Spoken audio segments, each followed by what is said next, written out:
Primero, acá puse el tema de la unidad 2, lo que vamos a ver en la unidad 2.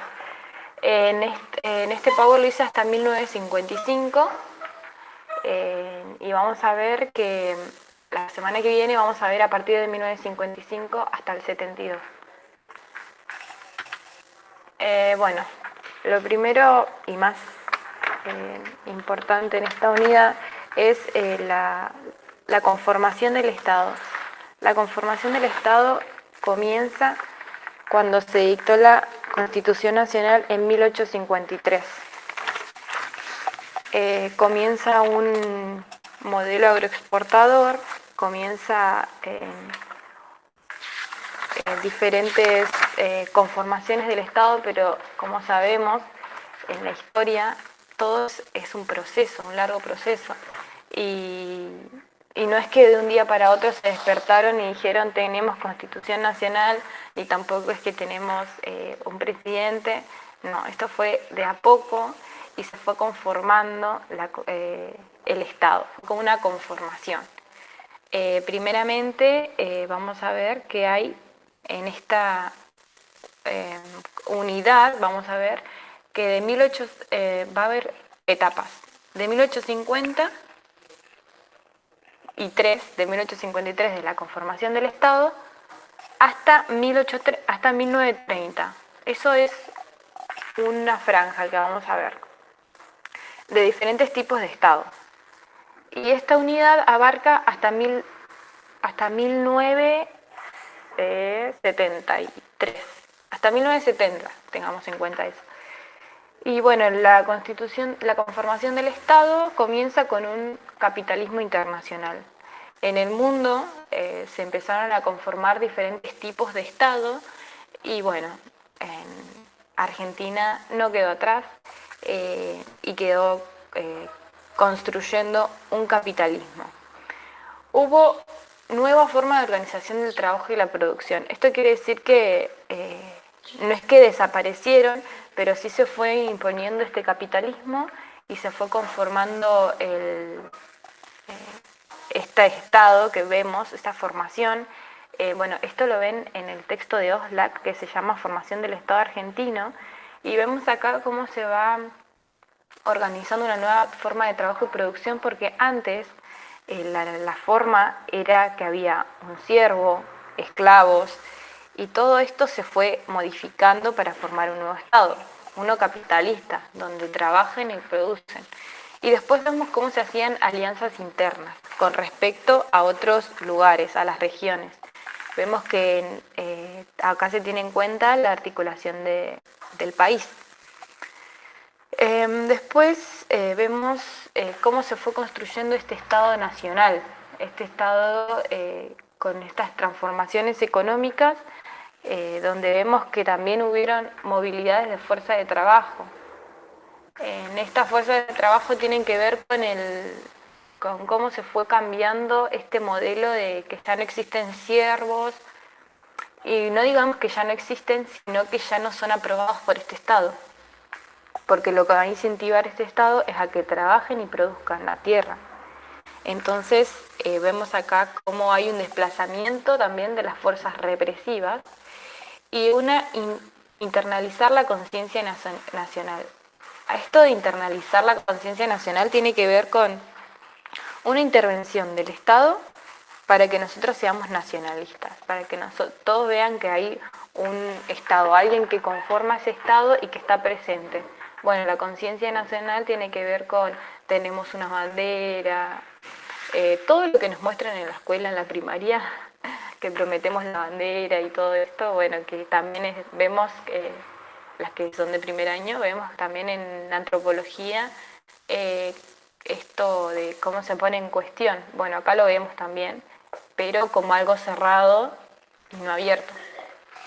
Y también podemos ver los procesos de construcción del Estado Nacional. Bueno, estos procesos de construcción tienen que ver con que todos piensan, bueno, llegó el capitalismo, todo bien, pero no está todo bien.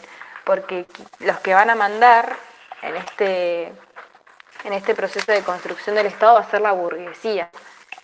Y vamos a ver acá que las clases altas nada más van a estar en este proceso de construcción del Estado. Vamos a ver que hay una gran burguesía y hay una dominación de esta burguesía, y también van a manejar todos los estados provinciales esta burguesía. Y el gobierno en el Estado Nacional va a estar a cargo del Poder Ejecutivo y el Congreso, y este Congreso está dividido en dos: la Cámara de Diputados y la Cámara de Senadores. En la Cámara de Diputados vemos los de el mismo lugar, y la Cámara de Senadores representa a las provincias, o sea, cada senador de cada provincia. Entonces se reorganiza este esquema social y vamos a ver cómo va a ejercer esta estatidad, digamos. Bueno, acá vemos los atributos de esta estatidad. Acá vamos a ver qué atributos tiene el Estado, digamos. Y dice que organiza el poder y hay un ejercicio de dominación en la política. Estos dos son como lo que hace a la estatidad, lo que hace un Estado. ¿Y qué es un Estado? Es la relación social y un aparato institucional. O sea, en estos dos son los que conforman este Estado. Y después vemos que este Estado tiene capacidades. Tiene 4 capacidades. Una es externalizar el poder, otra es institucionalizar su autoridad, y vemos diferenciar su control e internalizar una identidad colectiva. Bueno, en cada uno de estos es importante, porque externalizar su poder tiene que ver con llevar su poder a las provincias. Institucionalizar su autoridad tiene que ver con que hay alguien que manda, digamos. Hay alguien que gobierna. Y diferenciar su control va a diferenciarlo de las otras personas. Es como pasa ahora mismo. Vemos que hay un control de esa autoridad que es gobierno hacia nosotros. Y después internalizar una identidad colectiva. Esto tiene que ver con una hegemonía ideológica. Ellos van a imponer que todos piensen de la misma manera algo. Por ejemplo, que esa es nuestra bandera y listo.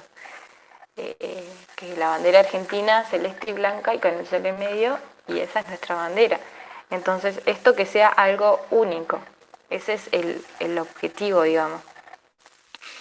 Después vamos a ver a partir de acá. Esto no se los muestra el profe así como se los voy a mostrar, pero yo veo que es muy importante que ustedes puedan ver año por año, que ustedes puedan focalizar, digamos. Esto lo habla todos los textos, pero es importante que ustedes puedan ver esta red y poder llevarla en el parcial, en el final, que puedan tener las ideas claras de las fechas. Porque cuando después estén en el parcial y les digan, díganme qué pasó de 1930 a 1955 en relación a educación, Estado, ¿qué pasa? Y ustedes dicen, ay no, pero no me acuerdo qué pasó en esa fecha. Y el profe no lo muestra por fecha. Entonces es muy importante que ustedes puedan diferenciar qué pasa en cada una de estas fechas. Bueno. Me falta una diapositiva y no la encuentro. A ver, esperen un ratito.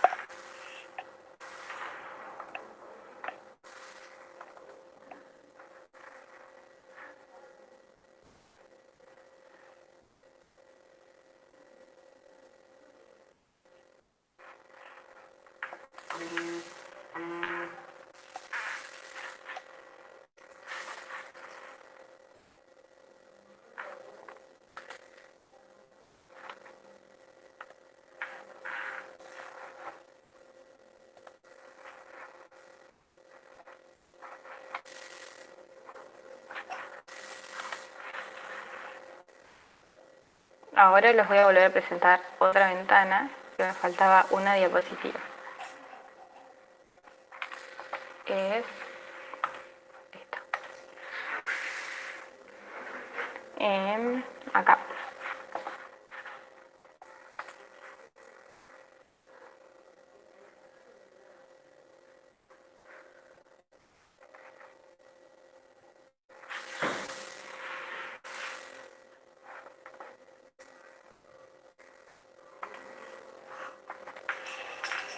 ¿Pueden verlo ahí? Todavía no se ve, ¿no?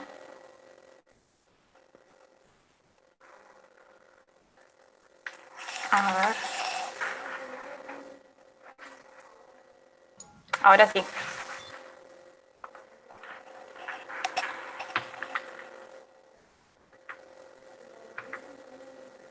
Bien. No me aparece. Bueno, me aparece solo acá y cuando la agrando no me aparece. Así que lo voy a dejar así. Bueno, acá vemos en 1853 la Constitución Nacional. En 1880 vemos, acuérdense de lo que les voy a decir ahora, pero ¿quién estaba de presidente en 1880? En 1880 estaba Sarmiento, sí, Sarmiento. Hasta 1930 hay un Estado oligárquico liberal. Las características del Estado oligárquico liberal es que es una primera forma de Estado-nación, primero. Después, otra de las características es que participaba el sector dirigente de la sociedad. Como les decía, ¿quién es el sector dirigente? Es la alta burguesía. Después vemos, uno de los textos dice que va a ser un gobierno para pocos y ricos.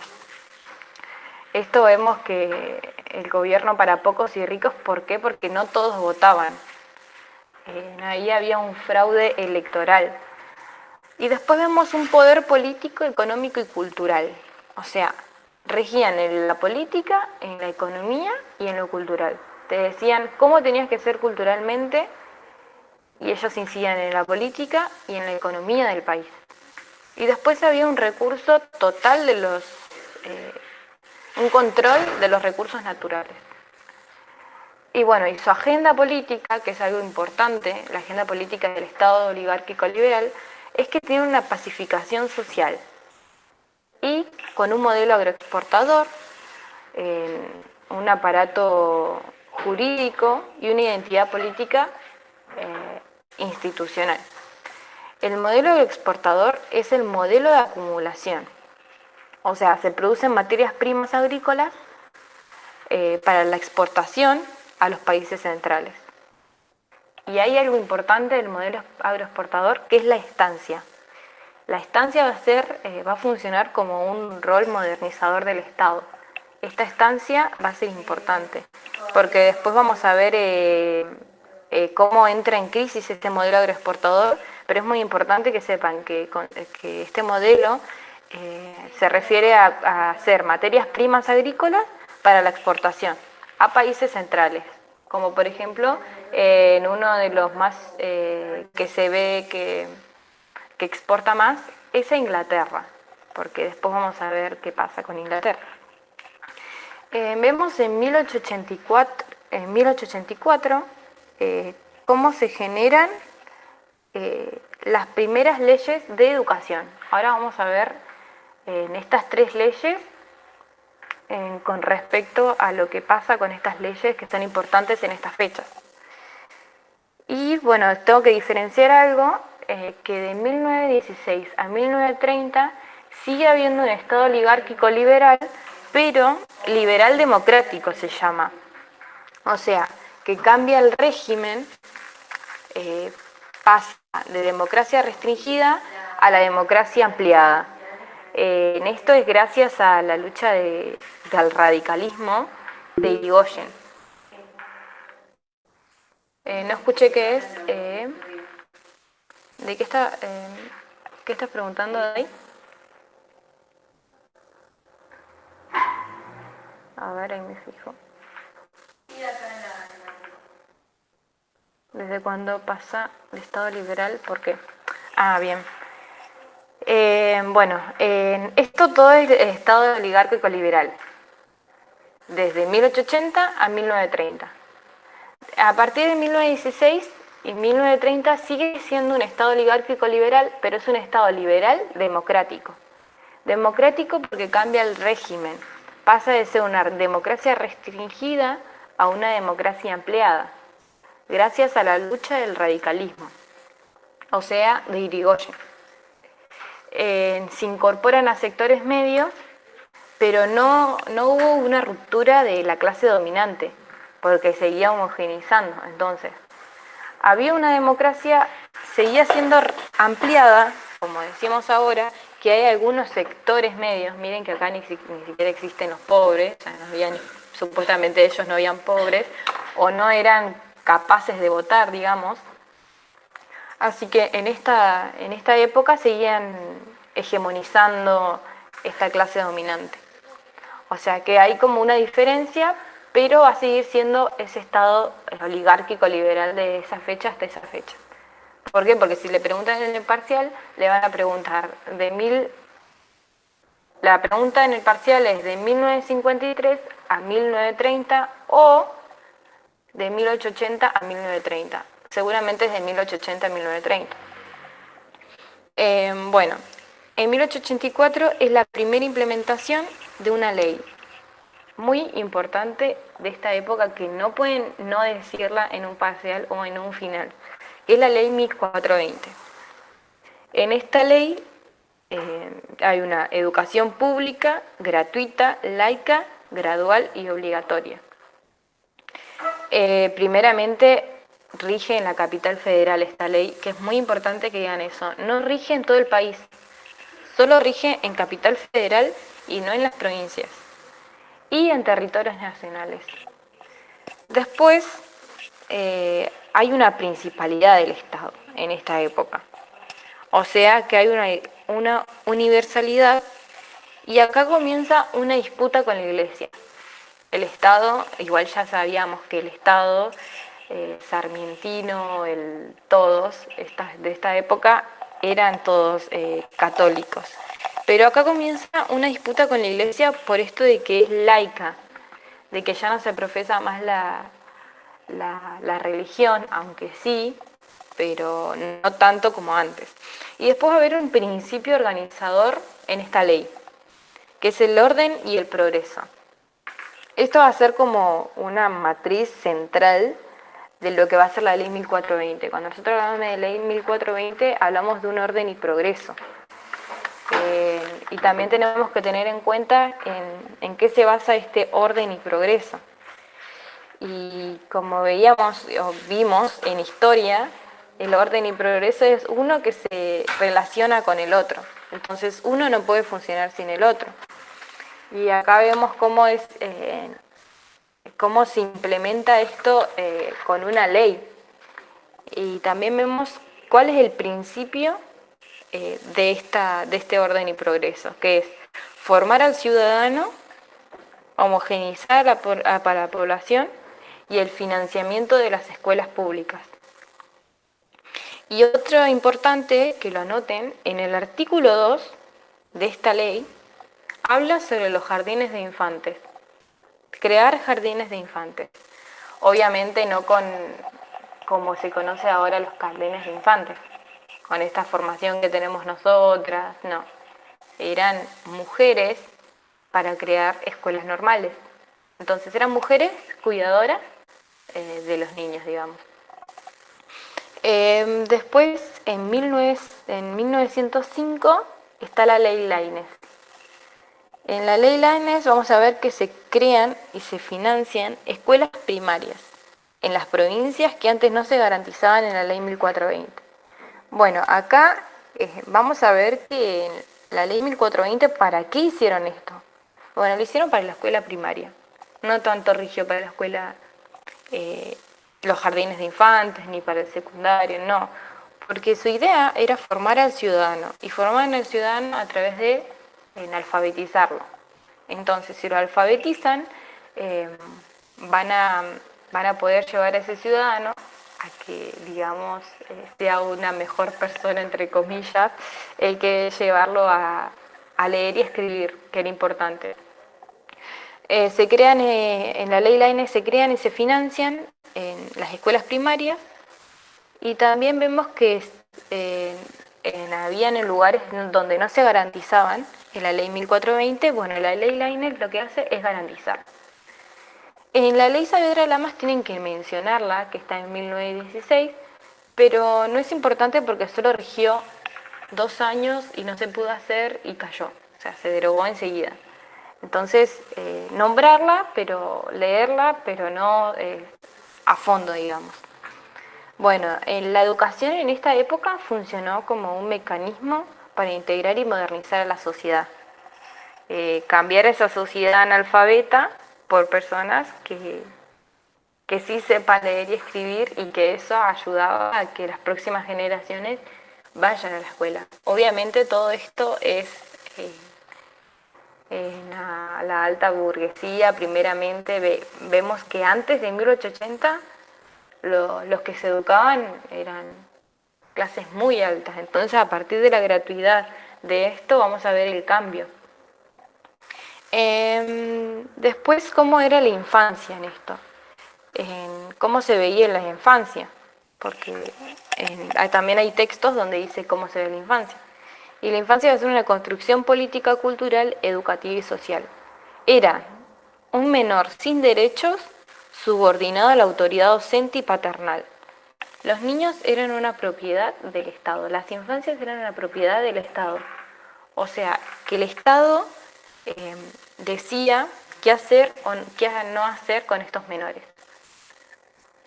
Y vemos acá cómo los padres tenían que obedecer, si no los iban a buscar a los niños. Entonces, como la autoridad del docente y la autoridad paterna. Y después vemos cómo la agenda educativa que se tiene. Hay una agenda educativa, que la agenda educativa va a ser construcción de un sistema de instrucción público estatal. Vemos que es una formación del ciudadano y una educación como derecho individual. Esto es importante, la educación como derecho individual. De 1853 en adelante va a ser una educación como derecho individual. Después se proclama, va a haber una proclamación de la universalización de la escolaridad básica y una distinción entre la enseñanza religiosa y la laica. O sea, van a decir, bueno, ¿qué enseñamos? Religión, pero ahora es laica, ¿qué hacemos ahora? Es como que hay un conflicto ahí. Seguimos.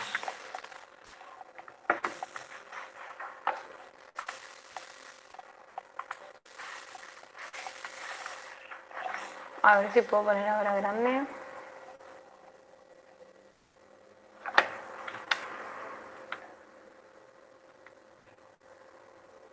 Ahí.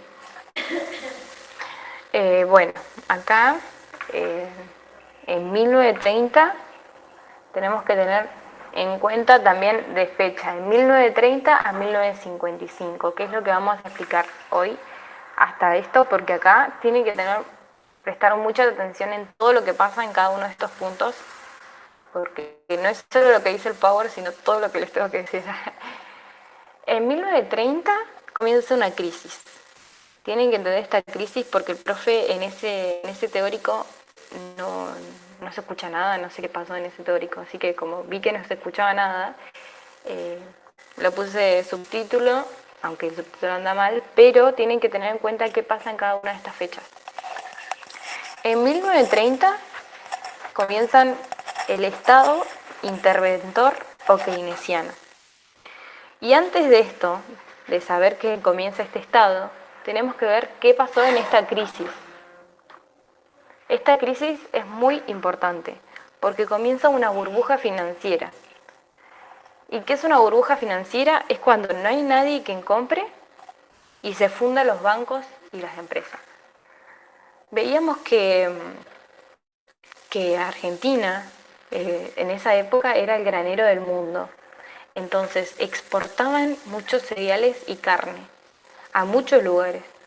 Entonces, al tener tanto para exportar, ese modelo agroexportador fue decayendo. ¿Por qué? Porque nosotros dependíamos de otro país. Y ese otro país es Inglaterra. Tienen que saber que en esta crisis se origina en Estados Unidos y se expande mundialmente por préstamos a otros países. O sea, Estados Unidos le prestó plata a Inglaterra. Nosotros teníamos como alianzas con Inglaterra. Entonces, a partir de esas alianzas con Inglaterra, nosotros nos vimos en conflicto, porque también teníamos préstamos con Inglaterra. Entonces, van decayendo. Y esto pasó en toda Latinoamérica, donde se fueron cayendo por esto.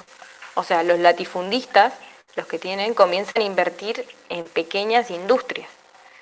O sea, que comienza a haber un consumo masivo y se fue extendiendo al interior del país. Esto es un poco la crisis, lo que pasa. O sea, tienen que saber bien que hay una burbuja financiera en el mundo, originada en Estados Unidos, que Estados Unidos daba préstamos y que esos préstamos a otros lugares y que nosotros dependemos de otros lugares siempre. Si llega a pasar eso, tengo una hermana que estudia economía, le dije, y bueno, ¿y qué pasaría si pasa eso en Estados Unidos ahora? Y bueno, y también vemos que pasaría lo mismo. Nosotros dependemos de muchos otros países para exportar, para vender. Entonces, si caen ellos, y también por los préstamos. O sea, si caen ellos, caemos nosotros. Entonces, tenemos que tener en cuenta que no fue acá solamente, que fue mundial esa crisis. Ni ahora comienza el estado interventor o keynesiano. Todo esto de 1930 a 1955 se va a llamar Estado de Bienestar Social. Y de 1930 a 1945 vamos a ver que se va a llamar Estado interventor o keynesiano. El Estado interventor o keynesiano impulsa el consumo procurando el pleno empleo, que asegure el desarrollo de las clases dominantes. O sea, acá siguen incidiendo las clases dominantes. O sea, impulsan el consumo, impulsan el empleo, pero siguen desarrollándose las clases dominantes. Después hay una distribución primaria del ingreso. También vemos que el Estado interviene en la economía durante varias medidas. Primero, una de las medidas es la regulación de precios. Otra es la importación y exportación de bienes. Después vemos los precios, se establecen precios, o sea, los precios máximos, también se establece una intervención en los servicios de luz, gas y agua. Después se crean empresas a través de endeudamientos con un uso intensivo de la mano propia. O sea, que acá comienzan a hacerse, por ejemplo, comienza vialidad. Comienzan a hacerse caminos, rutas, etcétera. Empiezan a construir, digamos. Después, otra de las cosas importantes es que comienza la etapa easy. Esta etapa es muy importante. ¿Por qué? Porque se llama industria por sustitución de importaciones o industria sustitutiva de importaciones. La van a encontrar de diferentes formas, digamos. Y comienza una crisis del MAE. Esta crisis del MAE es una crisis del modelo agroexportador. O sea, que ahora el principal comprador, como veíamos en la crisis, el principal comprador de esto era Inglaterra y era proveedor del capital. Y se corta este circuito por esta crisis. Entonces comienza el régimen, otro régimen de acumulación. Entra en crisis este régimen del modelo agroexportador, ya nos pueden exportar, entonces comienza un lento proceso de redefinición del régimen de acumulación. O sea, se redefine esta acumulación. Y ahora aparece un nuevo régimen con etapas. Estaba de 1930 a 1944, la primera etapa, que se llama, anótenlo porque no lo dice el profe, se llama primera etapa pequeña y mediana empresa. En esta pequeña y mediana empresa hay un desarrollo industrial y comienza orientado al mercado interno. En esta primera etapa no va a recibir financiamiento estatal, pero sí hay un impulso para las compras de máquinas. O sea, que no van a recibir plata del Estado, pero sí van a apoyar a que hagan esto. Es importante en esta etapa que comienza a funcionar la industria textil. También vemos que hay una mano de obra poco calificada, orientada al mercado interno. O sea que lo importante en esta etapa, digamos, es el mercado interno. Después vemos, a partir de 1945, obviamente hasta esta fecha siguen rigiendo en educación las mismas leyes. A partir de 1945, ¿quién entra al gobierno? ¿Saben quién entra? Esto no lo dice el profe, pero tienen que saberlo. Empieza el modelo, comienza de presidente el peronismo. Llega el peronismo como un Estado benefactor. Y ahora comienza la etapa ICI 2. Esta etapa 2 se llama Estado apoyo al... En el Estado apoyó al desarrollo industrial. Vemos acá que hay un desarrollo industrial porque hay un apoyo del Estado. Acá comienza, en esta etapa, una fuerte intervención del Estado. O sea que se comienza una ampliación del sistema fabril, de las fábricas. En esta época del peronismo también hay una redistribución de los recursos a favor de los sectores medios. O sea, que antes no se pensaban estos sectores medios como veíamos que sí se pensaba gracias al radicalismo, pero no era una inserción en la ciudadanía. O sea, que se empieza a integrar a la ciudadanía, empiezan al pleno acceso, la sociedad comienza a tener pleno acceso a la industria. Entonces, hay demandas populares, un distribucionismo y un liderazgo carismático. Así dice el texto. Hay demandas populares y distribucionismo y liderazgo carismático. Hay leyes importantes en esta época. Una de ellas es la ley Simini, que se la van a tener que leer de principio a fin, porque es muy importante. Primeramente decir que en educación se cambia. La educación de formación del ciudadano cambia. Fue reemplazado por formación para el trabajo. O sea, a partir de 1945 cambia. Y ahora ya no se forma el ciudadano como antes, sino que se reemplaza para formar para el trabajo, porque había que formar a personas para el trabajo por esto mismo de la industria por sustitución de importación.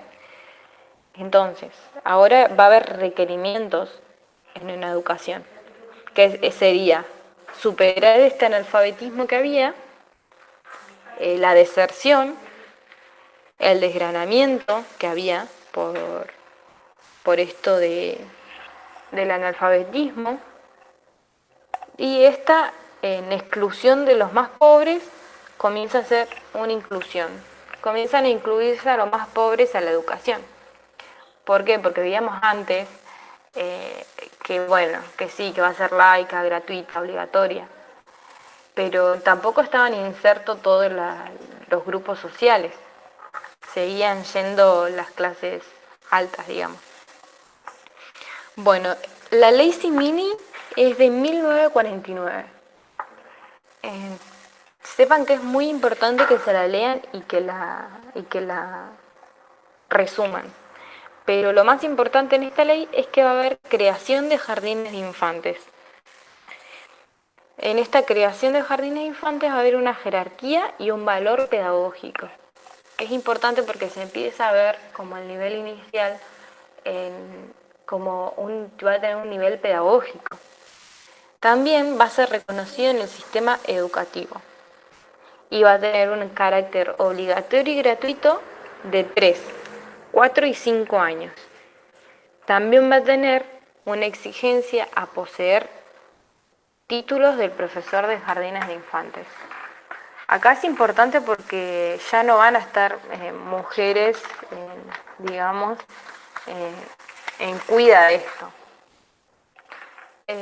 Vemos en 1938, un poquito antes de esto, antes del peronismo, que hay una ley que se llama Ley Palacios, que después se derogó, no se sabe por qué, pero capaz que es necesaria nombrarla, que la Ley Palacios va a ser importante porque va a haber médicos, va a haber un plan, digamos, esta ley, que va a ser médico social a la niñez en la edad escolar.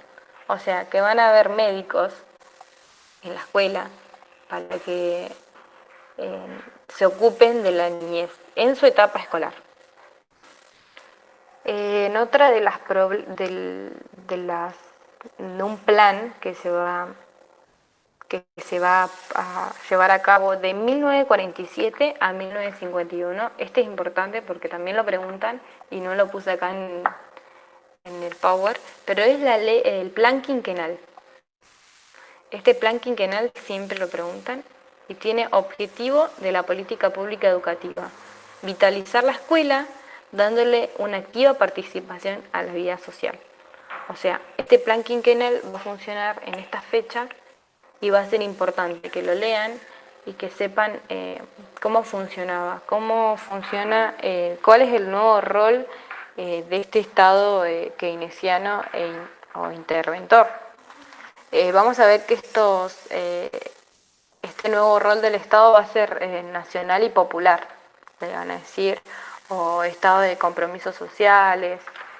Eh, y bueno, acá tenemos, van a pasar como dos momentos que tienen que saber, que es de 1930 a 1943 y de 1943 a 1955, en donde también va a haber, en esto va a haber una crisis ideológica del liberalismo en la educación. O sea, como se veía antes en la ley 1420, va a haber como una crisis de eso de, como les dije, de formar al ciudadano, y va a haber un avance en la consolidación de las utopías espiritualista e idea de justificación de la intervención del Estado. ¿Por qué? Porque ahora vamos a ver que ya no van a estar más este nacionalismo, y la Iglesia Católica va a seguir acompañando este nacionalismo, pero el Estado el benefactor, también va a estar en contra.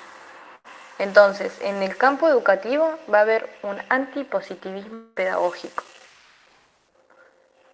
Este antipositivismo pedagógico se caracteriza por la definición y organización de una educación basada en fines, principios y valores. O sea, que va a haber una ruptura con el positivismo. Y bueno, yo decidí seguir hasta acá, porque seguramente capaz ahora surgen dudas, porque después de 1955 a 1970 y algo, 1970, también hay muchos acontecimientos que también van a estar, seguramente van a tener muchas preguntas. Entonces, ahora voy a dejar un momento de preguntas de todo lo que pasó. Igual, las chicas del final, por ejemplo, cuando les expliqué la unidad 2, se las expliqué así, de esta manera, con el programa, y se lo expliqué uno por uno y lo fuimos armando todas con todos los resúmenes. Y veíamos que las chicas no sabían ninguna de las fechas y no tenían esto como visto, pero es importante tener esta red como en mente a la hora del parcial. A la hora del parcial, cuando te preguntan de 1930 a 1955, saber qué estado había, quién estaba de presidente, qué pasa con Irigoyen, y así. Porque también vemos después qué pasa en 1955, hay una crisis, qué pasa con Perón.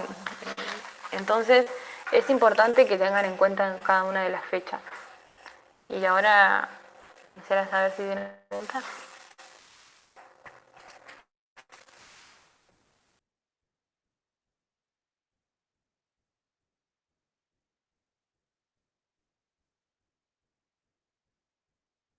¿Vieron el trabajo práctico? ¿Están haciendo ese trabajo práctico 2?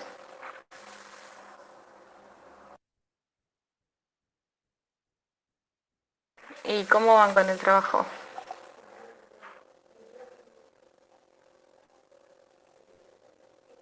Está bastante complicado. Pero, a ver, yo no lo vi el trabajo práctico. Es largo, pero a mediados de noviembre lo piden. Ah, bien. ¿Y qué nos van a tener parcial?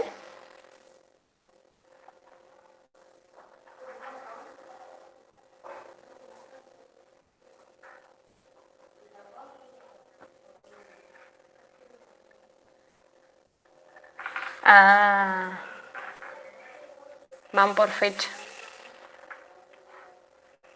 Ajá,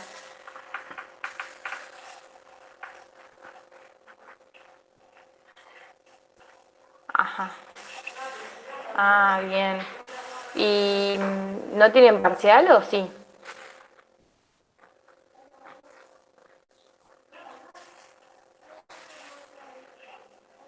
Ah, bien. Bueno, o sea que se tienen que poner las pilas con ese trabajo práctico. Sí, con todo.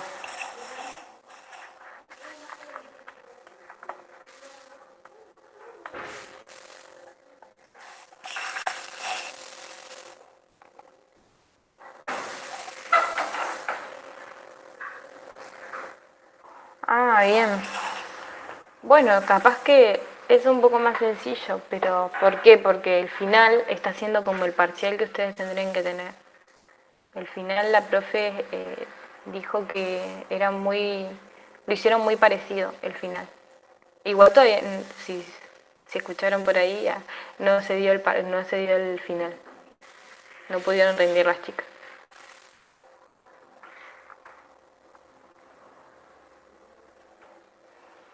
Sí, mala organización, pero bueno. Belú, te hago una consulta. ¿El profesor Guido te ubicó a ponerle en la consigna uno y 2 qué textos usar?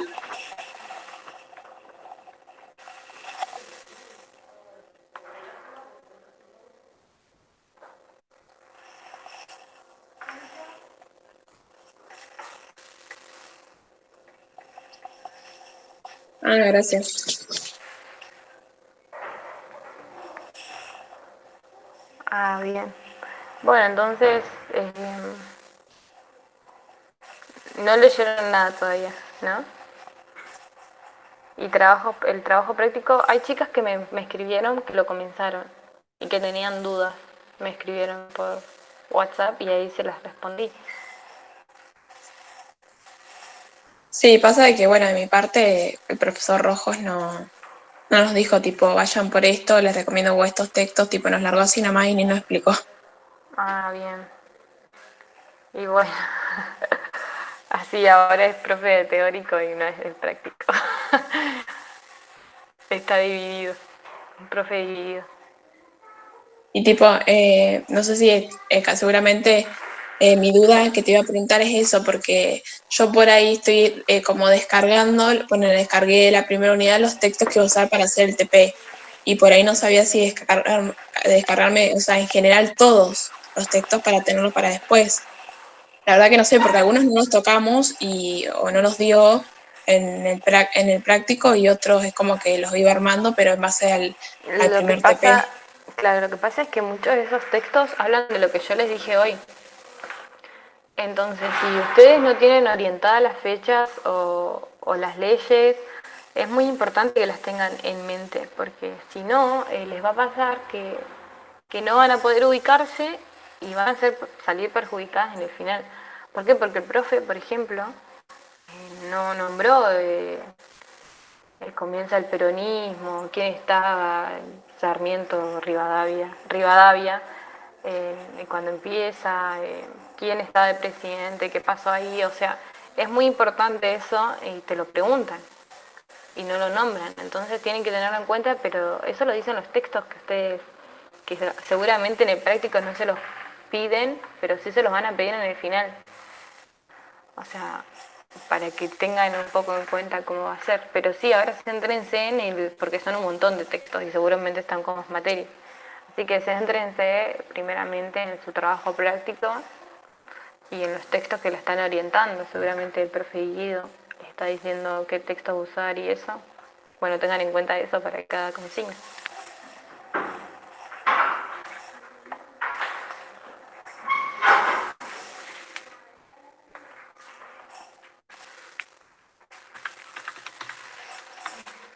De nada, ahí.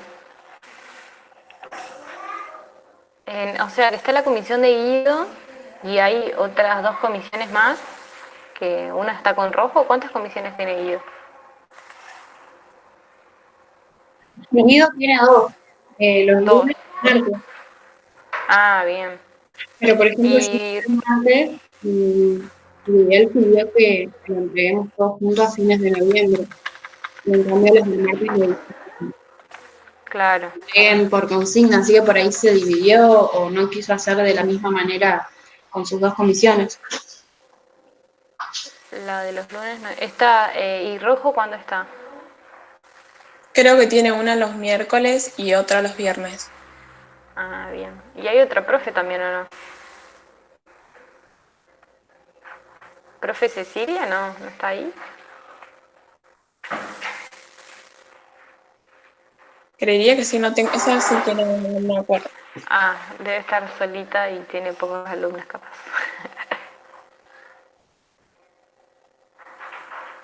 Bueno, si no tienen más dudas, queda el Power para cuando hagan el TP y el audio, obvio. Porque hablo más de lo que dice el Power. Así que...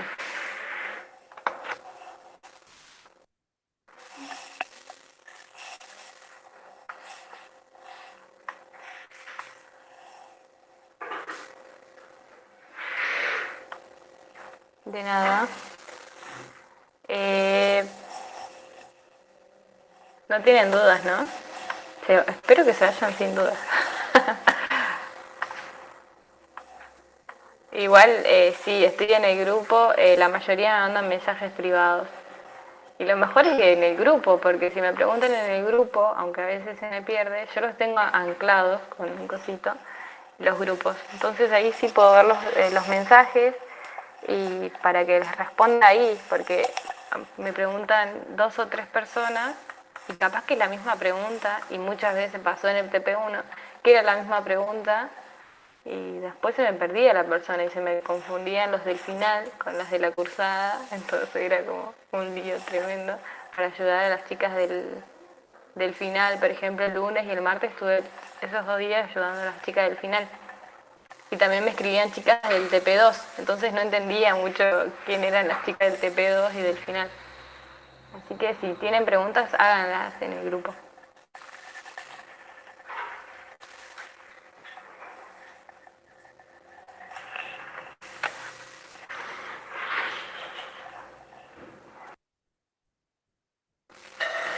Bueno, si no hay dudas, nos vemos el jueves que viene a partir de 1955. Y si, o sea, no importa si traen dudas del principio de lo que vimos acá hoy, así que tráiganlas esas dudas que tienen de ahora mismo, de lo que vimos hoy, así que tráiganlas. De Gracias, nada, nos vemos. nos vemos.